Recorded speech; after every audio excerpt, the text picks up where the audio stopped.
Hi, I'm gonna tell you about my 3 weeks of vascular surgery. So this was my first practice, so it was a lot of getting used to. It was all very new, and basically you follow for 3 weeks the vascular surgeons who do operations like PTAs, enderectomies, EVARs, and if you're lucky, maybe lucky. I know it's weird when you're not medical, but if you're lucky, you can also see a aneurysm operation, but I only saw planned ones.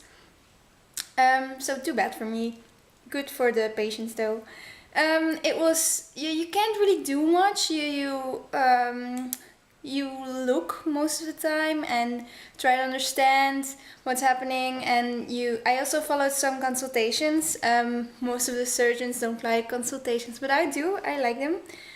And my 3 weeks, yeah, they were. I wasn't really feeling very at ease. It wasn't really my world. It's a very professional world, and I come from a life that I was a student. I am a student, of course, but I was a student, and I went to classes if I wanted to. I woke up when I wanted to. I went to sleep when I wanted to. I did basically everything, just the way I thought it, but now my life is really planned out. I have to be there a certain hour. I have to please everyone.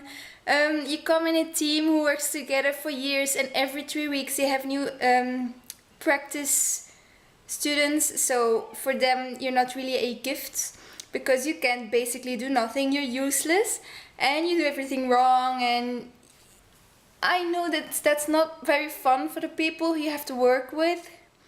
But yeah, you are there, you're trying to make the best of it, and you can't really show if you're happy or if you're sad because, as I said, it's a very professional world. You have to have this mask on all the time, and I don't really think it's my world. I'm not really a surgeon person.